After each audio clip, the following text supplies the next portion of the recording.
¿Cómo están? Bienvenidos a nuestro último módulo de esta cátedra de Historia Nacional. Vamos a analizar uno de los hechos más viscerales relacionados a la guerra de la Triple Alianza contra Paraguay. Esto es uno de los hechos justamente que están cubiertos de muchas falacias, de muchas mentiras. Por eso es importante siempre un análisis documental desde el punto de vista diplomático, desde el punto de vista de los códigos militares y de las estrategias militares vigentes, por supuesto, que dentro del contexto del siglo XIX, y también conocer justamente que sí, efectivamente, existía el derecho de gentes, que después se va a conocer como derecho internacional. Y vamos a empezar con lo siguiente. En el marco de la figura de Francisco Solano López, desde su nacimiento ya existe una suerte de polémica. Estoy seguro que muchos de ustedes que son estudiosos y lectores habrán escuchado que el mariscal Francisco Solano López no era hijo legítimo de don Carlos Antonio López, ¿verdad? Entonces, lo que quiero decir con esto es que hay muchos cuentos alrededor de la figura de los López, don Carlos, a pesar de que hay un consenso generalizado entre los historiadores que fue un excelente estadista, tampoco se libró. Luego, en el periodo de la posguerra, luego el asesinato del mariscal en Cerro Corá en 1870, durante toda la ocupación militar y los sucesivos gobiernos que se dieron, el escarnio inclusive al doctor Carlos Antonio López. Bueno, entonces sí, en la Academia Paraguaya de la Historia, en el volumen número 21 del año 1984, un miembro de la Academia, Víctor Franco, el doctor encuentra una copia, vendría a ser del certificado de nacimiento del mariscal López, donde efectivamente ese material nos aclara que él nació el 24 de julio del año 1827 y no como quieren dejarlo de que él supuestamente era hijo de su padrino Lázaro Rojas Aranda y todos esos cuentos, ¿verdad?, que no tienen un sustento documental dentro de la historia. Bueno, las causas de la guerra de la Triple Alianza son varias. Los antecedentes lejanos deberíamos de estudiar los tratados incumplidos por parte de la potencia de Portugal con relación a esta puja territorial entre España y los portugueses. Bueno, eso se trae hasta los tiempos de la guerra, hasta las causas un poco más cercanas.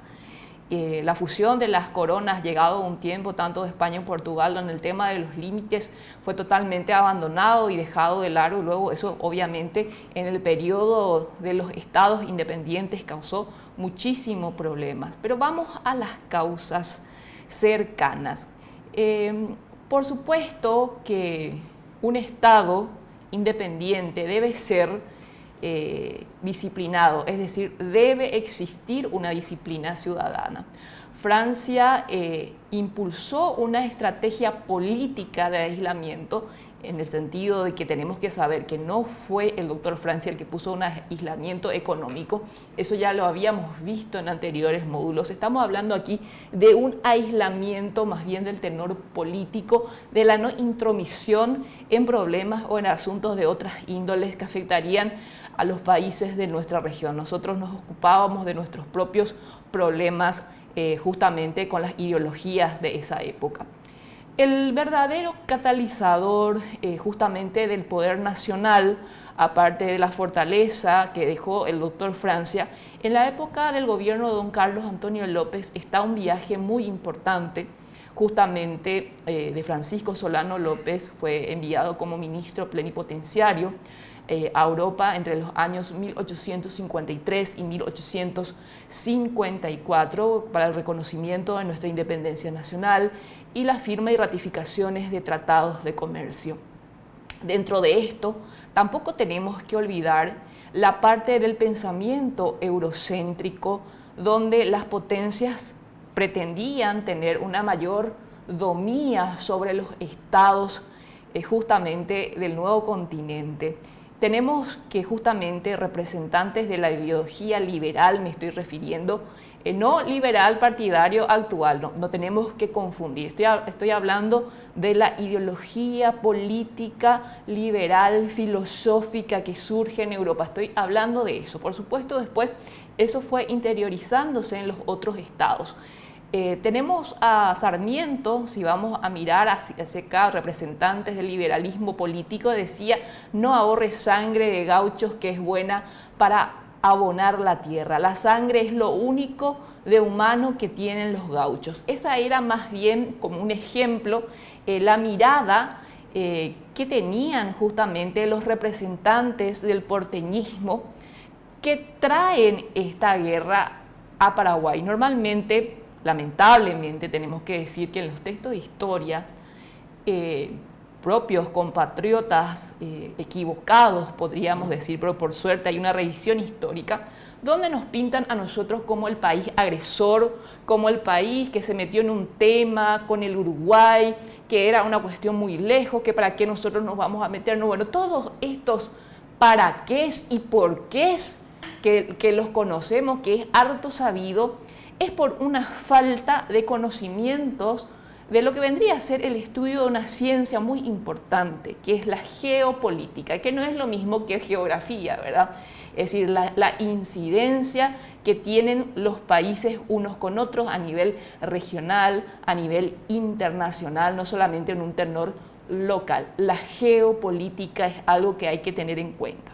Y para entender la reacción paraguaya, es importante que ustedes sepan que ya desde la época de la colonia, hacemos un breve repaso, nosotros sufrimos determinadas sanciones económicas o ciertas obligaciones, como el puerto preciso de Santa Fe, o pagar impuestos exagerados en Buenos Aires. Ya en el periodo preindependiente, podríamos decir, sufrimos una invasión militar enviada por la Junta porteña, la Misión Belgrano, las batallas de Paraguarí y Tacuarí, donde vemos esta mentalidad, ¿verdad?, del no reconocimiento de la independencia paraguaya luego, ¿verdad?, que esto se dio recién en el año 1852, imagínense esto, ¿verdad?, justamente con Urquiza y don Carlos Antonio López.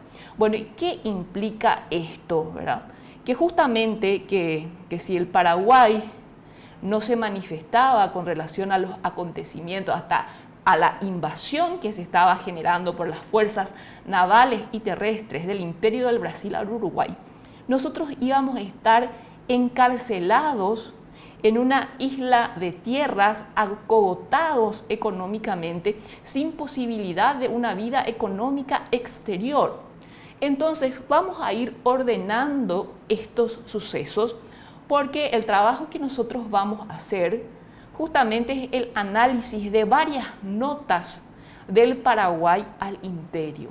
Hay que echar por suelo también esto de decir que el Paraguay no pensó en sus acciones y que se metió, vamos a decir, a pecho gentil en esta tierra, cuando la realidad que la respuesta paraguaya ante los pedidos del Uruguay fue bastante tardía y tortuosa. Entonces, para empezar a entender este hecho histórico tan complejo, vamos a remitirnos a ciertas cuestiones que, por supuesto, van a tener la posibilidad de leer los materiales de la plataforma, como algo que se llama planificación de Estado.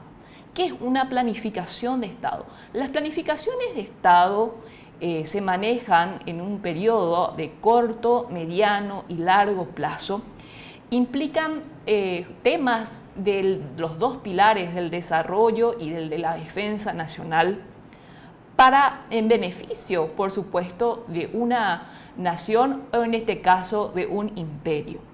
El 14 de diciembre del año 1857, en la ciudad de Paraná, se reúnen los plenipotenciarios José María da Silva Paraños por parte del Brasil, Bernabé López y Santiago Derqui por representación de la Confederación Argentina, y firman algo que no es muy conocido dentro del ambiente diplomático, que es el protocolo binacional para hacer la guerra al Paraguay del 14 de diciembre del año 1857. Este protocolo, no muy estudiado, solamente dentro, vamos a decir, de un ambiente muy académico, suele ser debatido. Ustedes tienen que saber que a lo largo de ese documento, aproximadamente 15 veces está mencionado hacer la guerra al Paraguay. Estoy hablando del año 1857, 8 años antes de que explote o se desarrolle realmente la guerra. Y esto se llama planificación, en donde, para que entiendan, los argentinos, para hacer la guerra al Paraguay, se comprometieron en una alianza con el Imperio del Brasil para colaborar con 6.000 hombres de las tres armas, con la condición que recaiga justamente en el presidente o en la cabeza de Estado argentino la comandancia general de las tropas en tierra, y también justamente y ellos a cambio iban a ceder Corrientes como puesto de comando. Por la otra parte, ¿verdad? Estamos hablando de las hipótesis que se manejaron en esa reunión. El Imperio del Brasil iba a colaborar con 8.000 hombres de las tres armas, pero el manejo de las aguas o el bloqueo de aguas iba a estar a cargo del almirante del imperio. Esto acontece en el año 1857. Si nosotros analizamos el tratado secreto de la Triple Alianza, que se ratifica el 1 de mayo del año 1865, para entender eso, muchos de ustedes, señores, señoras, son abogados. Todo tratado consta de 3 partes. Una primera parte vendría a ser la articulación o la negociación de ese tratado. La segunda parte es la firma, el ponerse de acuerdo. Y la tercera parte es la ratificación para poner en marcha el documento. El Tratado Secreto de la Triple Alianza, sus 2 etapas ocurrieron el 18 de junio del año de 1864. Estamos hablando que a esa altura, si nosotros nos ponemos a analizar la situación, Paraguay todavía no había dado una respuesta a tanta visita de diplomáticos del Uruguay para fijar una alianza. En junio de 1864 todavía no había pasado por nuestro puerto de Asunción el Marqués de Olinda. Sin embargo, el Tratado de la Alianza ya fue negociado.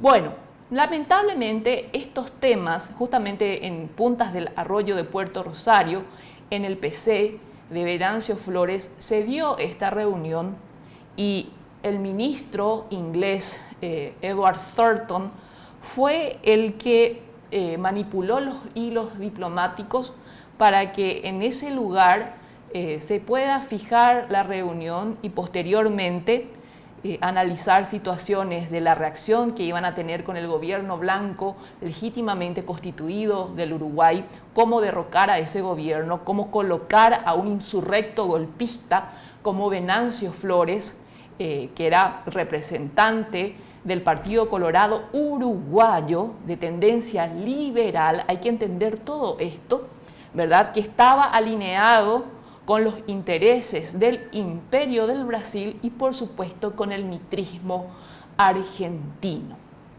Entonces, ¿cómo surge entonces esta guerra? En el mes de abril del año 1864, el consejero Saraiva recibe unos ejes, unas directivas políticas de su gobierno, del imperio, para una misión diplomática en el Uruguay. Por supuesto, se hace el despliegue de una comitiva bastante interesante. Llegan en el mes de marzo, en el mes de mayo, esa comitiva a la zona oriental del Uruguay, pero antes de presentar sus credenciales, antes de presentar los motivos de su misión diplomática, Saraiva espera el apoyo de las fuerzas terrestres y navales del imperio. ¿Qué significa eso? Estamos hablando de una diplomacia de las cañoneras, una diplomacia violenta, una diplomacia que hace una demostración de fuerzas del imperio como una suerte de amenaza al gobierno uruguayo. Por supuesto que antes que se desplieguen todas estas fuerzas ya se estaba en comunicación con Mitre y efectivamente el objetivo era derrocar a un gobierno constitucionalmente elegido por los uruguayos y colocar en ese puesto a Venancio Flores. Ante esta situación, por supuesto, que a nosotros nos llama la atención, pero no por un tema que suelen decir que López quería tener un protagonismo en el Río de la Plata, porque López no necesitaba de ese protagonismo. Primero que nada, porque él pensaba y seguía la línea política del equilibrio de los estados. Eso quiere decir que se respeten la soberanía y la independencia de cada estado y no atacarse, sino una suerte de colaboración regional para un crecimiento equitativo. Entonces, justamente ante esto llama la atención. Saraiva, que es el representante diplomático, presenta una serie de notas justamente a la Cancillería del Uruguay, hablando de unas cuestiones que tenían aproximadamente 12 años de problemas. Imagínense ustedes esto, 12 años de problemas y querían soluciones inmediatas. Por supuesto que la Cancillería uruguaya le dio todas las respuestas necesarias, pero las exigencias eran realmente no podían cumplirse, y menos en los plazos o las exigencias que tenían justamente estos pedidos diplomáticos por parte del imperio. Obviamente que antes de llegar al Uruguay, Saraiva tenía un documento muy importante que nosotros lo conocemos como el ultimátum del imperio al Uruguay, que era lo último, el último elemento o mecanismo de presión que tenía el imperio para el Uruguay. Durante ese tiempo, por supuesto, el Uruguay envía diplomáticos a Asunción para reunirse con López. López entiende el estado de gravedad de la situación, ofrece que el gobierno paraguayo pueda ser un mediador, porque también fue muy sorprendente este cambio político del Brasil, que también se había comprometido en no tener una injerencia en los otros estados, y vemos, sin embargo, una política totalmente cambiante. Pero aún así, López no firmó ninguna alianza militar ofensiva ni defensiva de ningún tenor con los uruguayos. Eso sí, cuando la situación se agrava por parte de las acciones del imperio, en el sentido de que el 4 de agosto del año 1864 el imperio presenta un ultimátum. Imagínense, dentro de lo que es la diplomacia, que un Estado te presente un ultimátum con un periodo para cumplir ciertos requisitos, y que si eso no se cumple en ese tiempo, ellos van a ejercer la violencia. Porque cuando hablamos de términos bélicos, una guerra, sabemos bien que ciertamente uno de los teóricos más importantes del estudio como guerra como ciencia es Karl von Clausewitz en su obra De Krieg, y nos comenta brevemente, ¿verdad?, que la guerra es imponer la voluntad del otro a través de la violencia. Entonces, cuando se presenta este ultimátum del imperio, justamente al gobierno de Montevideo, Saraiva lo que hace es viajar a Buenos Aires para encontrarse y reunirse con el ministro de Relaciones Exteriores de Mitre, justamente con Elizalde, y asegurarse la alianza argentino-brasilera en un protocolo del 22 de agosto del año 1864, donde, como todo protocolo, empezaba una suerte de preámbulo diciendo que ellos iban a respetar la independencia, la voluntad del Uruguay, y en el artículo 2 del mismo protocolo dice: pero en caso de desinteligencia, las naciones podrían obrar según el derecho de gente. Supuestamente ellos iban a ser una suerte de jueces para decir, bueno, el Estado uruguayo tiene un gobierno desinteligente que merece que nosotros nos aliemos y le llevemos la guerra. Era así de grave la situación y esa nota, por supuesto, es existente y están en los libros de historia. Ante la presentación de este ultimátum, el gobierno paraguayo queda realmente con una impresión muy fuerte de que realmente el Brasil iba a desplegar, iba a tomar acciones contra el Uruguay. Entonces nosotros enviamos la famosa nota del 30 de agosto del año 1864, conocida como el Contra-Ultimátum Paraguayo. ¿Qué significa esto? Básicamente, esta nota decía, no es que nosotros vamos a solucionar el problema de ustedes o nosotros vamos a ser los mediadores, estoy hablando de Paraguay, ¿verdad? Cuando digo nosotros, sino que le recuerda al imperio que ellos habían firmado, es decir, se habían adherido por voluntad propia a todo lo que estipulaba el Congreso de París del año 1856, que estaba relacionado justamente con el bloqueo de las aguas que Tamandaré ya había incursionado a partir del mes de mayo con una escuadra naval importante en aguas uruguayas. También esa nota habla que el Paraguay habría una posibilidad de una injerencia armada contra el Brasil en caso de que se produzca un ataque. Y lo dice por temas de seguridad nacional. Entonces, ¿qué entendemos nosotros como seguridad nacional? Que no nos corten nuestro comercio exterior, porque el Brasil, al ser tomado por el imperio, nos iba a cogotar económicamente, cosa que hicieron. Entonces, esa nota fue contestada el 1 de septiembre del año 1864 en un tenor bastante altivo, donde se le contestaba al gobierno paraguayo que los súbditos, que el gobierno del Brasil iba a hacer lo que mejor le pareciera con relación a sus súbditos. Entonces, durante ese proceso está la embarcación El Salto del Uruguay, que era totalmente atacada y perseguida constantemente por la escuadra naval del Brasil. Eso es un atentado gravísimo.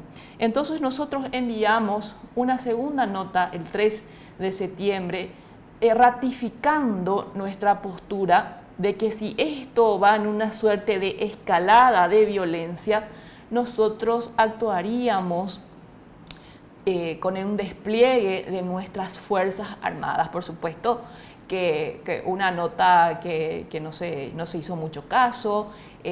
Nosotros en esa nota mencionábamos la situación, lo que estaba pasando con las embarcaciones del Uruguay.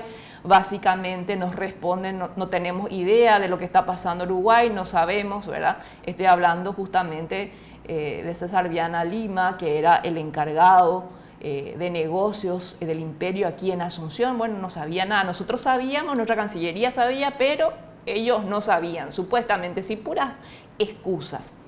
Cuando efectivamente se da un ataque más fuerte, justamente al Salto y luego a otras embarcaciones, bloqueando todas las aguas del Uruguay, nosotros enviamos nuestra tercera nota el 14 de septiembre con el mismo tenor, donde decimos, nosotros vamos a tomar una intervención armada por estos sucesos. Es decir, ¿por qué mencionamos todas estas notas?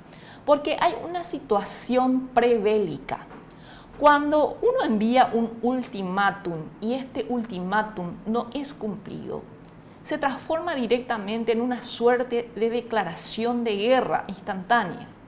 Así como ellos, los brasileños envían su ultimátum al gobierno brasileño, nosotros enviamos estas notas avisando nuestras acciones, pero nuestras acciones siempre, en todas las notas, estaban supeditadas a las acciones del imperio. ¿Qué significa esto?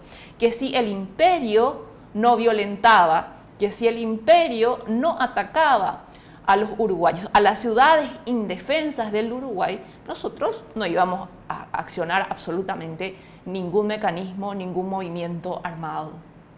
Entonces, se ataca la zona de Cerro Largo del Uruguay, las tropas terrestres y navales del Brasil atacan estas ciudades indefensas. Luego de esto viene Paysandú. Primero toda la zona de Cerro Largo. Nosotros justamente el 25 de octubre de 1864 nos enteramos ya de este ataque ya formal, podríamos decir, por parte del imperio al Uruguay. Entonces, ante esto había una movilización muy interesante y se cumple así nuestras 3 notas. Justamente el presidente de Mato Grosso, ante la situación de guerra, hay una nota de parte de ellos de guerra con el Paraguay, ellos hacen una movilización hacia las fronteras de sus Fuerzas Armadas, de las fronteras de Mato Grosso. A pesar de toda esta situación, a pesar de que la prensa de Madrid, de París y de Londres conocían las notas enviadas, las notas paraguayas que fueron publicadas, nosotros actualmente en algunos libros leemos que supuestamente López, el loco, ataca sin una declaración de guerra en la zona sur de Mato Grosso del imperio. Como algo que se sorprendía. En esta situación prebélica también, a la altura, cuando nosotros declaramos que estaban rotas nuestras relaciones, esto lo hicimos en el mes de octubre con el imperio, se la pasamos esa declaración de ruptura de relaciones al delegado, al encargado de negocios del imperio en Asunción. Y se la pasamos a todas las legaciones extranjeras que estaban en Asunción. Es decir, era de conocimiento público. Y aún así nos envían el Marqués de Olinda.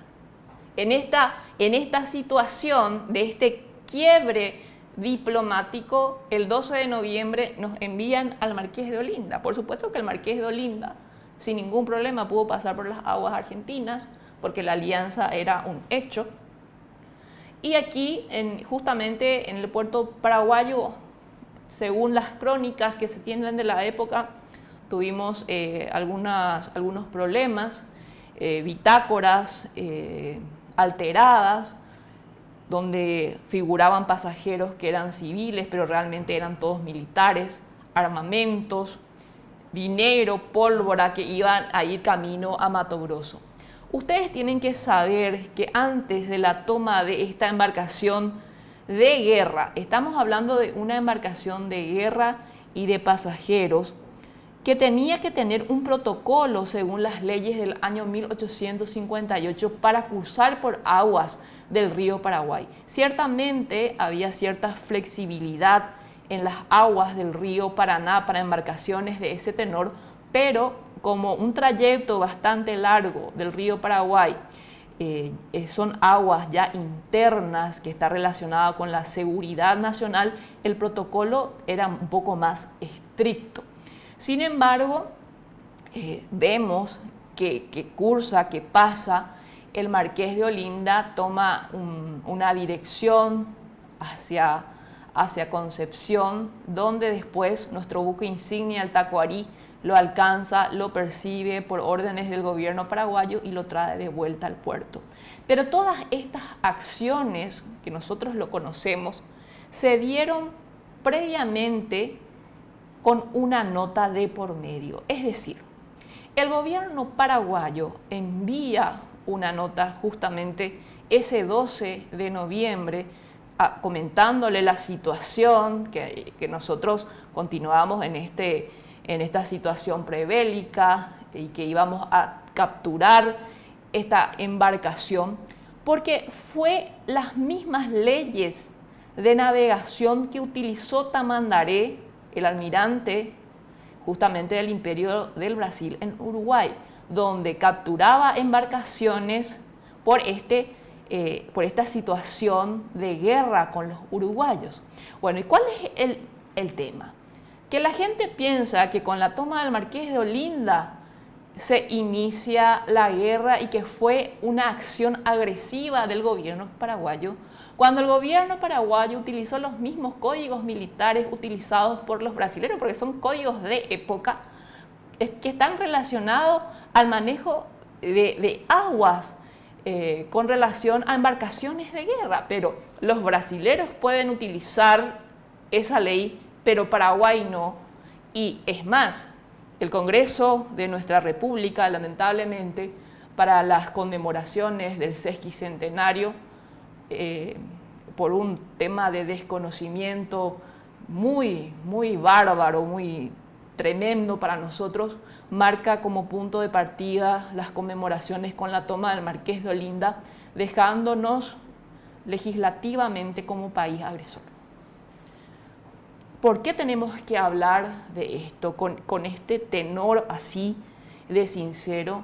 Porque tenemos la obligación de conocer nuestra historia dentro de las posibilidades, porque tomar y tener un lugar de decisión política el día de mañana y tener un desconocimiento absoluto de sucesos tan importantes puede perjudicar al Estado, cosa que por desconocimiento nuestro Congreso afirmó, beneficiando una historiografía que tiene más de 150 años escrita por los vencedores, de que esto fue una guerra de civilización y que si llegamos a las armas fue por culpa de Francisco Solano López.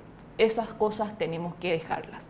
Justamente en este proceso hay un pacto entre este insurrecto Venancio Flores con el almirante del Imperio Tamandaré, que se llama el Pacto de Santa Lucía, donde finalmente en una conversación Tamandaré le dice a Flores: bueno, nosotros ya estamos aquí, te vamos a ayudar, te vamos a colocar en el poder del Uruguay, pero aquí me tenés que corroborar que una vez que esto suceda, vas a ser nuestro aliado para llevar la guerra al Paraguay. Por supuesto que el Pacto de Santa Lucía, este pacto verbal, luego se hace con una constancia documental de lo hablado, de lo pactado verbalmente, se lleva por escrito en el mes de febrero del año de 1865. Imagínense que esté documentado una alianza ya de ese tenor contra el Paraguay. Bueno, entonces tenemos que ir analizando el tema del Congreso Nacional. El Congreso Nacional paraguayo lo elige a Francisco Solano López por un gobierno de 10 años como presidente de la República. Y tenemos que saber que supuestamente decían que el gobierno paraguayo era poco democrático cuando Mitre subió después de varias batallas, de varias muertes, varios derramamientos de sangre, de guerras de policía, matando a sus propios compatriotas. Por el otro lado, le tenemos a don Pedro II, por supuesto, un emperador esclavócrata que tenía más de 3 millones de esclavos en su estado.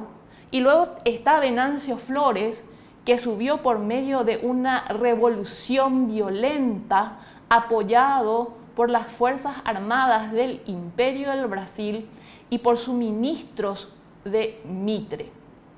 Entonces, ¿cómo llegan a estos hombres a esa situación, cómo ocupan estos cargos de poder en sus respectivos estados? Y dicen que nosotros teníamos un tirano. La tiranía es un concepto que pueden buscarlo y que pueden leerlo desde el punto de vista político. Desde el punto de vista filosófico es acceder a poder por medio de una acción violenta. Es la usurpación del poder por un periodo de tiempo larguísimo. Este concepto es inaplicable a Francisco Solano López, que fue electo por un Congreso Nacional. Y eso es algo que tenemos que saber, porque los discursos políticos a través de la prensa, decía básicamente tenemos que derrocar la tiranía, el tirano, ¿verdad?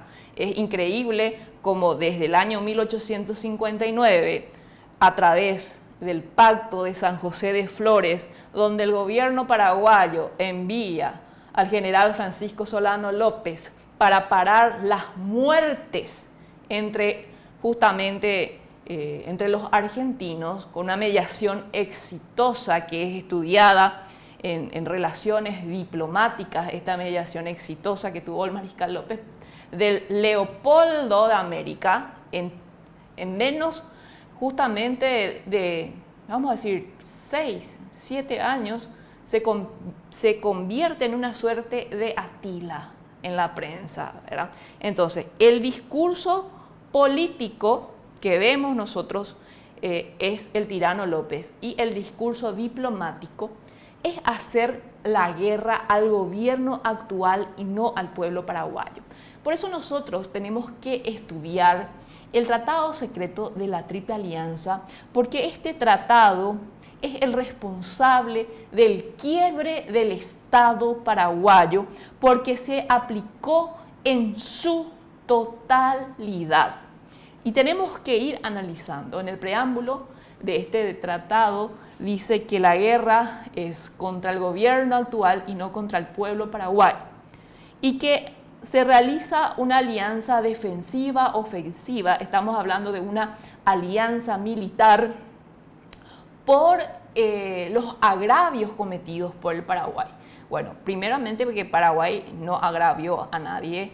Se dieron estos temas en un proceso donde los violentos fueron ellos, que eso es lo que se tiene que entender a la luz de la revisión histórica. El segundo punto es que nos planteemos lo siguiente: si la guerra era contra el gobierno de López y no contra el pueblo paraguayo, ¿por qué exterminaron al 70% de la población paraguaya?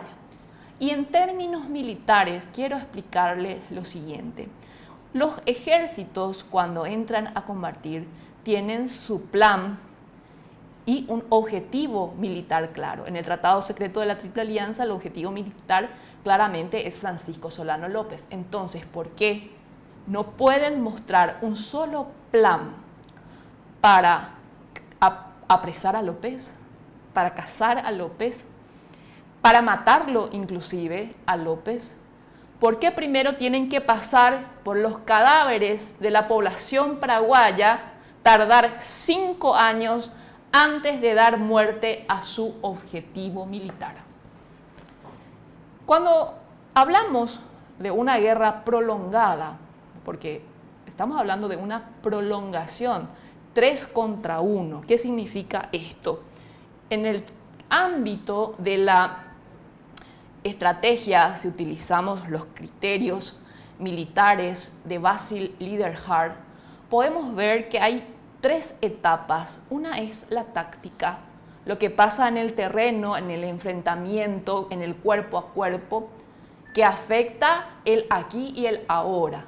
Está el segundo nivel, que es la estrategia, que tiene que ver con la política local y con la política inclusive regional, vecinal, podríamos decir, que tiene un impacto de 5 a 10 años. Y luego está la gran estrategia, que es ya a nivel internacional y que tiene consecuencias de más de 50 años. La guerra de la Triple Alianza, si nosotros nos ponemos a analizar las 150.000 kilómetros cuadrados de territorio que sacaron, que siempre pertenecieron a nuestro país.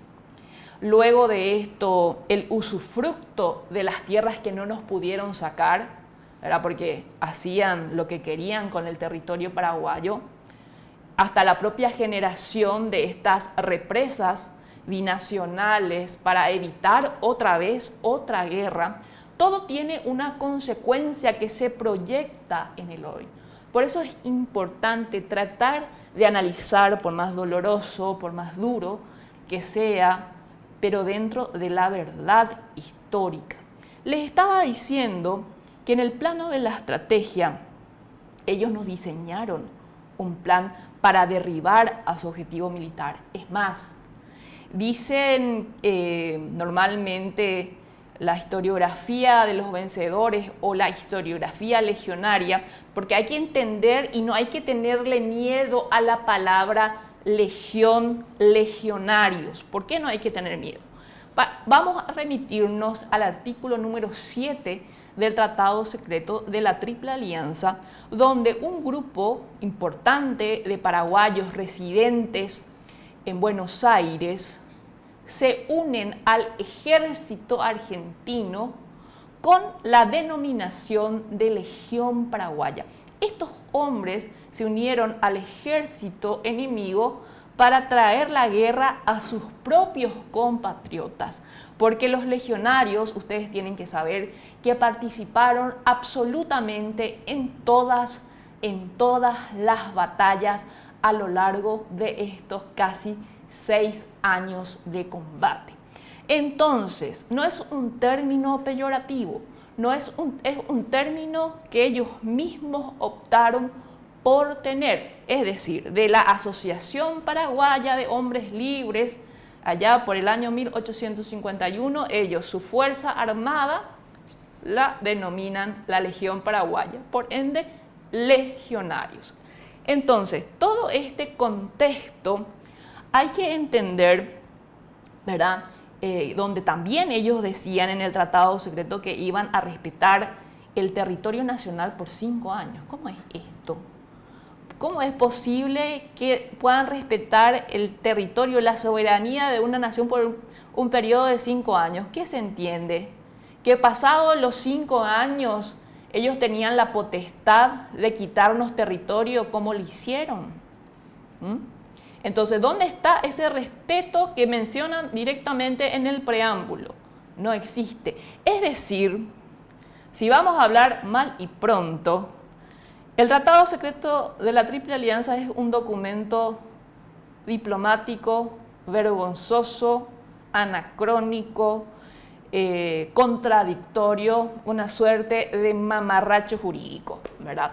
Porque tenemos que saber que dentro justamente de este contexto, las pretensiones territoriales eran tremendas. Imagínense que la Argentina quería quedarse desde el Bermejo hasta Bahía Negra.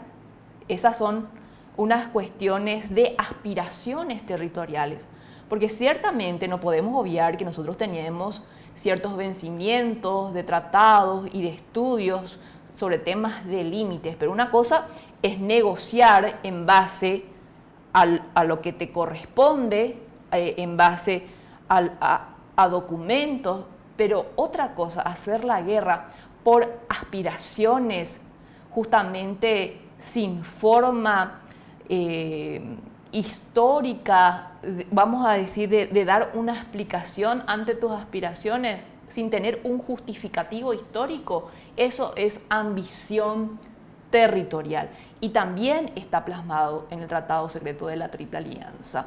Es decir, el Tratado Secreto de la Triple Alianza es la neutralización del Estado paraguayo.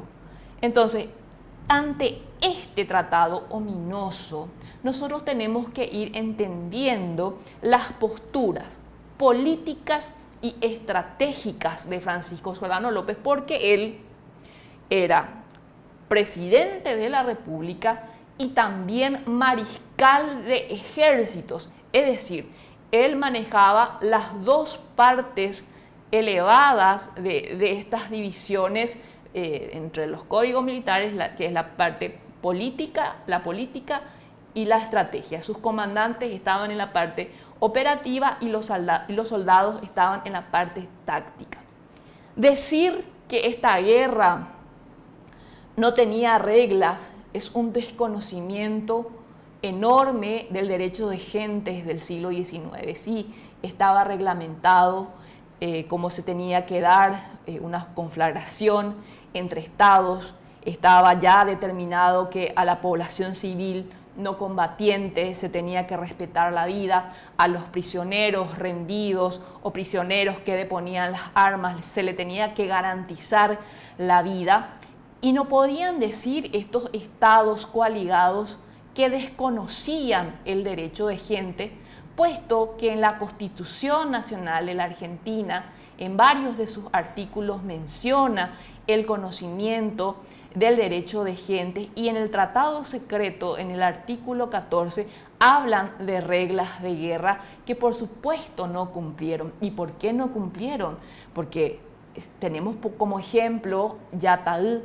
En Yataí 1.400 soldados paraguayos se rindieron, fueron maniatados y pasados a degüello. Justamente estas acciones bárbaras las cometieron los uruguayos. Normalmente el paraguayo piensa, no, que Uruguay entró nomás, que se portó bien, que no hizo nada, que nos condonó la deuda de guerra, que nos devolvieron nuestros trofeos. Y los 1.400 paraguayos degollados por los fazones de gauchos de los uruguayos, ¿dónde quedan? Las violaciones a las mujeres, ¿dónde queda? El envío de hombres y mujeres y niños como esclavos al Brasil y como servidumbre a la Argentina y al Uruguay, ¿dónde queda? Porque lo matan a López ciertamente en Cerro Corá.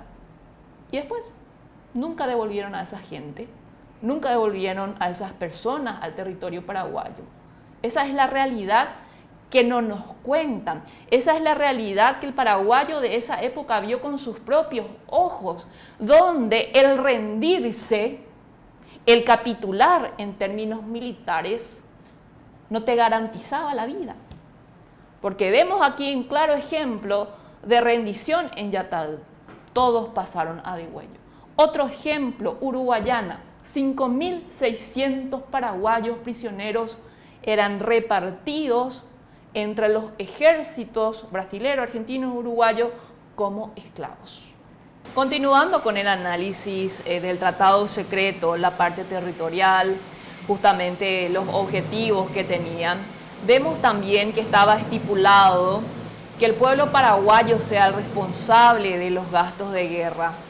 También en los artículos adicionales se habla de la destrucción de nuestras fortalezas militares y que los jefes, los comandantes que estaban en territorio paraguayo podían tener botines de guerra. Estamos hablando de una guerra no solamente comercial, sino una guerra de rapiña, porque ellos mismos escriben cómo iban a rapiñar y cómo iban a tener sus botines.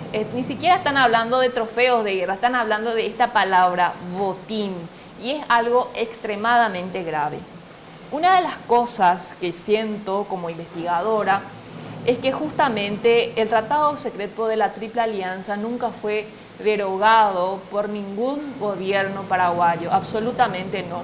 Y el artículo 17 del Tratado Secreto dice que este tratado permanecerá por siempre en plena fuerza y vigor.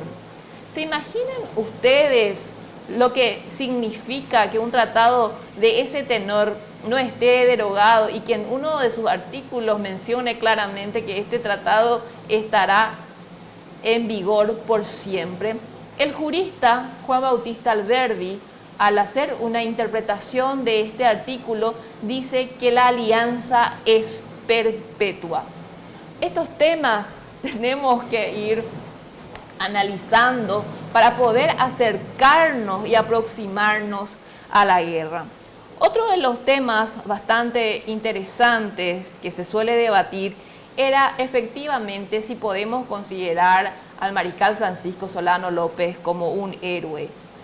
Yo les puedo decir que ante la intromisión de 3 estados, una lucha realmente desproporcional que estaba prohibida por los códigos militares. Ustedes, para que tengan una comparación, en Piribebuy el enfrentamiento fue de 12 contra 1, es decir, imagínense la diferencia, un hombre paraguayo combatiendo contra 12 soldados bien pertrechos.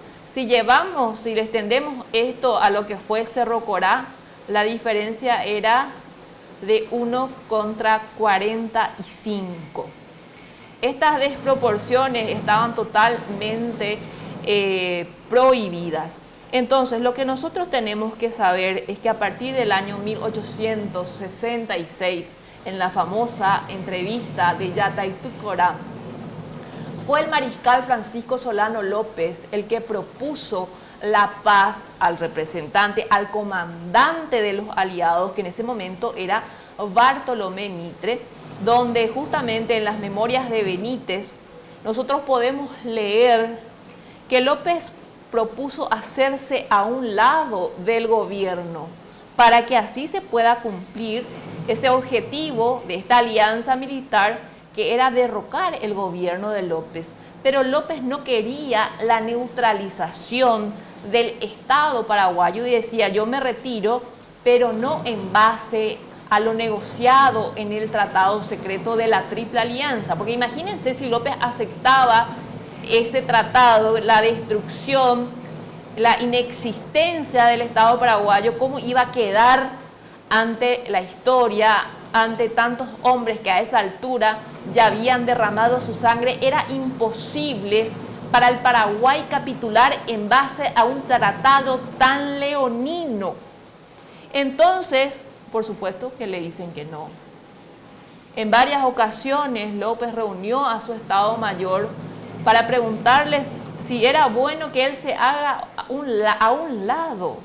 Su Estado Mayor siempre le decía que no, porque podían ver con cuánta crueldad se desarrollaba esta guerra, no solamente entre Fuerzas Armadas, sino a nuestra población, porque esta fue una guerra total, es decir, nos bloquearon por agua, por tierra, nos bloquearon diplomáticamente. Y siempre cuando nosotros analizamos todas las batallas, lamentablemente no tenemos el tiempo acá de hacer esos análisis, es importante que ustedes sepan que efectivamente el mariscal sí tenía una gran formación militar, puesto que él era el estratega por el lado paraguayo. Todos siempre se confunden y piensan, por ejemplo, lo que acontece en Curupaytú, que el que mandó a hacer esas fortificaciones fue George Thompson. George Thompson no era ni ingeniero militar, ni siquiera era militar, o tenía alguna formación. Él era un afinador de pianos. Él afinaba el piano. George Thompson es que escribió ese mamarracho lleno de mentiras, ¿verdad? La Guerra del Paraguay.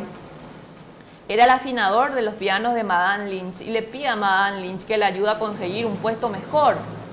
Entonces, Madame Lynch, ante el pedido de este inglés, le solicita a Francisco que le ayude y le envió como una suerte de ayudante. Thompson era un ayudante de los verdaderos ingenieros que estaban trabajando al servicio del gobierno paraguayo. Entonces, esa es una de las cosas que tienen que saber. El estratega de Curupaytú fue Francisco Solano López, y nuestro gran y glorioso general Díaz fue el táctico operativo. ¿Qué hace el táctico operativo justamente en una batalla? Es el que es responsable de desarrollar la estrategia, ¿verdad? Justamente lo llevó con un éxito rotundo. Sabemos que fue una victoria aplastante que dejó en un impas tremendo esta guerra, ¿verdad? Pero tienen que darle a cada uno su lugar, porque lamentablemente la historia interesada le culpa a López de todos los errores que sí hubieron a lo largo de la guerra, pero no le dan los méritos en los aciertos o en los triunfos que también le corresponden a él, ¿verdad? Entonces lo que se hace es maximizar la figura de un soldado que siempre fue obediente al mariscal, de un soldado que era su mano derecha, ¿verdad? Para tratar de reducir la imagen militar de Francisco Solano López. Y así lamentablemente tenemos una historia realmente parcial, una historia sesgada aquí en Paraguay por intereses políticos, cosas que tenemos que evitar muchísimo. Dentro del punto de vista militar, otra de las cuestiones que se suele decir, que López se pasaba huyendo, que López se pasaba corriendo y que tan cobarde era que justamente puso a niños al frente de una batalla para que él pueda huir.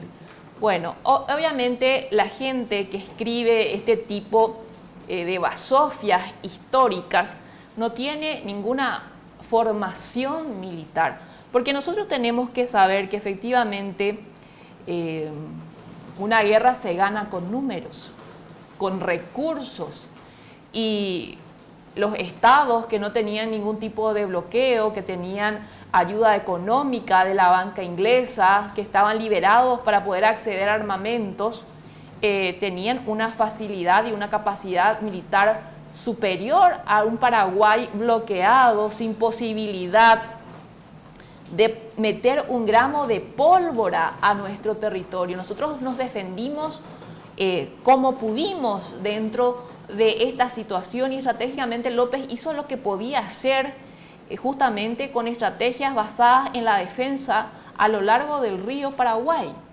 Bueno, entonces llega un momento que nuestras victorias y nuestras derrotas nos merman, ¿verdad? Porque nosotros no teníamos la capacidad de reponer a nuestros caídos. Sin embargo, hacia el lado aliado caía uno y venían 100. Esa posibilidad nosotros no la teníamos.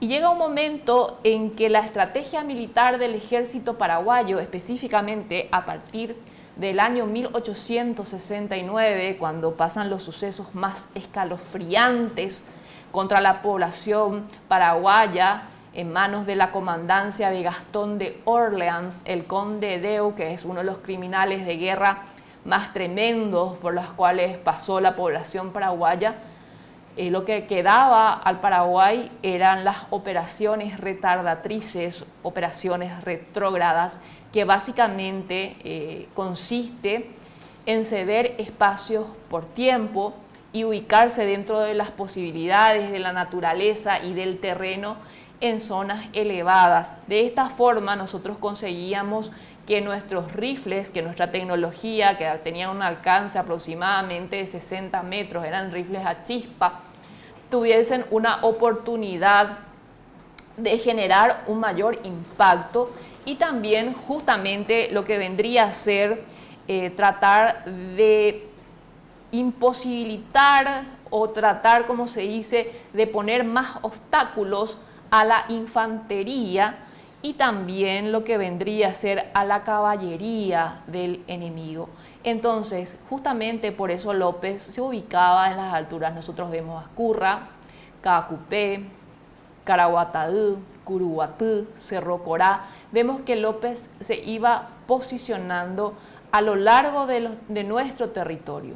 Justamente tenemos que saber que el conde Deu, ya aproximadamente por el 4 de agosto del año 1869, enviaba ciertos grupos de exploración para saber qué estaba haciendo López, cuáles eran sus pasos. El 9 de agosto le tiró aproximadamente en Ascurra unas 400 granadas. Es más, como el conde necesitaba de una victoria resonante, prefiere no atacar la posición de Ascurra donde López le estaba esperando, evita un ataque frontal y desvía al ejército y va a Piribebuy a atacar una guarnición nada más. ¿Qué es una guarnición? Una guarnición es la defensa de unos cuantos hombres a una plaza de una ciudad. Paraguay tenía a lo largo de su territorio guarniciones. En Piribebuy sabemos que el comandante Pedro Pablo Caballero tenía una guarnición de 1.600 hombres. ¿Qué pueden hacer 1.600 hombres contra 22.000 hombres? La desproporción era gigantesca y tenemos que analizar por qué el conde de Eu va y ataca a una ciudad donde no se encontraba su objetivo militar, donde sabían perfectamente que López estaba aproximadamente a 8 kilómetros de la alianza. ¿Por qué no fueron a atacar el objetivo militar plasmado en el tratado secreto y fueron a atacar entre 22.000 hombres? Algunos en las crónicas dicen que eran muchísimo más de 22.000 a 1.600 hombres.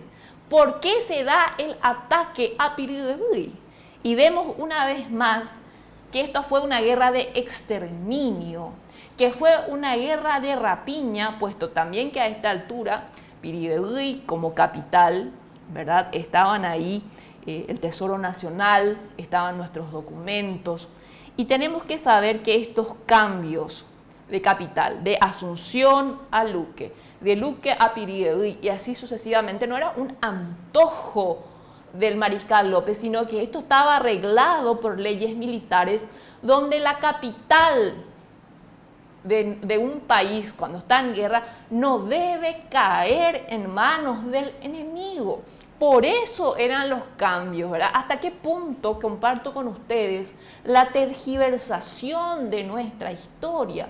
Y vemos en esta situación en Piribebuy que se rindieron aproximadamente 900 soldados y todos fueron pasados a degüello. En Piribebuy se da la quema del hospital y no lo quemamos nosotros como estas versiones antojadizas que andan circulando, que supuestamente nuestras armas fueron las causantes de la quema del hospital, cuando nuestras armas tenían una cuestión química que se llama la deflagración. ¿Qué significa eso? Que las chispas, si existen, se consumen rápido, al momento, ¿verdad? Es decir, no tienen esta capacidad de detonación como tenían las armas de nuestros aliados. Y no solamente eso, se da un suceso tremendo que se llama el descuartizamiento, una técnica de tortura que data de la época medieval, que se utilizaba cuando un miembro de la realeza era ofendido, específicamente el rey, y al hombre que supuestamente cometía la ofensa, sus miembros superiores e inferiores eran atados a caballos y así se producía el descuartizamiento. Eso lo hicieron al comandante de la plaza, suspendieron su cuerpo a cañones, porque el conde de Eu, en un arranque de ira por la muerte de Mena Barreto, uno de sus hombres más confiables, que cosa que nosotros tenemos que aclarar, en Paraguay no fuimos nosotros los paraguayos los que empezamos a difundir este amor homosexual entre el conde de Eu y Mena Barreto, no fuimos nosotros, fueron los propios militares liberales del Brasil lo que dijeron eso. Creo que Oleari lo único que hizo fue reproducir lo que los propios militares del Brasil decían sobre el conde, pero básicamente las memorias de Hilario Amarilla hablan del descuartizamiento. Es más, lo hicieron en presencia de la esposa del comandante de plaza, que pudo sobrevivir a la guerra y que dio testimonios de cómo el teniente coronel, a esta altura era teniente coronel según el diario La Estrella, no quería rendirse porque un comandante de plaza, según los códigos militares, no podía rendirse, aunque sea la situación más apremiante. Y aquí vemos un gran soldado en Pedro Pablo Caballero. Le flagelaron todo el cuerpo para conseguir su rendición. Nos cuenta Hilario Amarilla, nuestro gran artillero y cohetero, que no emitía ni siquiera sonidos de dolor para darle el gusto a sus verdugos, tanto así, tanto dolor sentía que se desmayó del dolor, pero no salió de su boca la palabra "me rindo". Tanto es así que lo llegan a decapitar y le tiran la cabeza a los pies de la esposa. Podemos decir que esto era una guerra de reconstrucción. Podemos decir ante estas barbaridades que esto era una guerra civilizada, que esto era una guerra para venir a librarnos de una tiranía, cuando el pueblo paraguayo siempre fue un pueblo de paz, un pueblo ordenado, un pueblo civilizado, un pueblo que tenía tierra, que tenía acceso, que el Estado les ayudaba, que nosotros necesitábamos pasar por este tipo de situaciones tremendas. Y luego de Pirideui está Acostañú. Ciertamente en Acostañú tenemos que hablar claro de lo que pasó ahí. Termina lo que es el ataque a Pirideui. López desde Caacupé decide dividir al ejército en dos cuerpos. En el primero estaba Resquín, aproximadamente con 6.000 hombres de las tres armas, y el primer cuerpo era el primer cuerpo de vanguardia. ¿Qué significa eso? El primer cuerpo de vanguardia es el que va por delante para ser ellos los primeros en ser atacados por el enemigo. Eso significa la vanguardia. Y el segundo cuerpo del ejército, donde el comandante era Bernardino Caballero, y Centurión nos dice un dato muy importante, que también Caballero tenía 6.000 hombres de las tres armas, igual que el primer cuerpo de ejército. Entonces, ustedes tienen que saber que tanto Resquín como Caballero tenían detrás de sí a poblaciones civiles, a mujeres y a niños que iban detrás de su padre, de su hermano, de sus esposos. No es que se iban obligados detrás de López. Quiero que se saquen todas esas tonterías de la cabeza, o que la mujer iba a estar en su casa impávida ante la muerte de sus familiares. Para Paraguay, esto no fue una guerra de relaciones exteriores, esto fue una guerra de defensa, no solamente del territorio o de la independencia, sino la defensa de la familia. En Caacupé, López pidió a las mujeres que no sigan al ejército, pero ellas se pusieron a llorar de forma desesperada porque sabían que iban a ser violadas, que iban a ser degolladas, separadas de sus hijos y que iban a ser esclavizados. Por eso ellos seguían al ejército, porque ahí estaban sus familiares, y si iban a morir, bueno, morían todos juntos. Y eso es una realidad muy dolorosa. Entonces, si los aliados atacaban al ejército de vanguardia donde estaba López, seguramente el resultado también iba a ser el mismo, la muerte de civiles, de mujeres y niños. Pero ¿por qué una vez más los aliados no se van detrás de López, que era el objetivo militar de esta guerra, y deciden desviar su camino y seguirle a Bernardino Caballero? Sencilla es la respuesta. Porque Bernardino Caballero llevaba la logística del ejército, tenía 87 carretas y ellos pensaban que en una de esas carretas estaba el oro del Estado paraguayo. Entonces, si a Acostañú podíamos llamarle batalla en la primera instancia nada más, donde la batalla dura 8 horas, es porque los aliados no es que tuvieron un ataque en simultáneo, sino que iban llegando por olas, y eso podemos mirar justamente en las memorias del secretario privado del conde de Eu, Taunay, que, bueno, la primera ola creo que llega cerca de las 8:30 de la mañana, así sucesivamente la segunda, en la tercera estaba el conde de Eu, que llega a la zona a las 11 de la mañana, y se prolonga esto hasta la tarde. ¿En qué momento los niños, encima que era un ejército de retaguardia, estaban otra vez, porque cada ejército se vuelve a subdividir en vanguardia y retaguardia? Los niños estaban en la zona de retaguardia, sin armas, sin barbas postizas. Es imposible, cuando el paraguayo ni siquiera tenía para su propio uniforme, combatían semidesnudos, que tengan el tiempo entre 10 y 20 minutos de disfrazar a niños. Estamos en el 2023. Si yo les doy una hora para que me consigan 3.500 barbas postizas, jamás lo van a hacer. Son todas mentiras las que han instalado en la mente y en el corazón del paraguayo para que reneguemos de nuestra identidad nacional y para que no nos importen las entregas políticas a posteriori. Y es así de grave. Entonces, en el momento que enfrentan a los niños, si seguimos la tontería del disfraz, yo siempre utilizo este ejemplo. Si en el Día del Folclore Paraguayo le llevamos a nuestros hijos disfrazados de paraguayito y de paraguayita, es decir, Directamente cuando vemos a un niño con su barba postiza, con su bigotito pintado, nosotros ya directamente parece un hombre de 40 años, de 20 años, o sigue siendo un niño disfrazado. Imagínense en el momento en que los aliados civilizados pasaban a degüello a niños de pecho, a niños de 8 años, a niños que se enrollaban por sus piernas pidiendo clemencia. Y ahí es donde también se desvirtúa la figura de la mujer paraguaya, donde la analizan que supuestamente las mujeres se escondieron en el Cerro de la Gloria. Y cuando termina la batalla salen las mujeres para recoger los cuerpos de sus hijos. ¿Quién es la madre que da a luz, que pare hijos, que se vaya a esconder mientras su criatura es degollada o atravesada con rifles a la niñez, que te atraviesa a vos y al que está detrás tuyo? Esto es imposible y es una ofensa a la verdad histórica. Y también tenemos que saber de geografía. Acostañú no es retaguardia de López.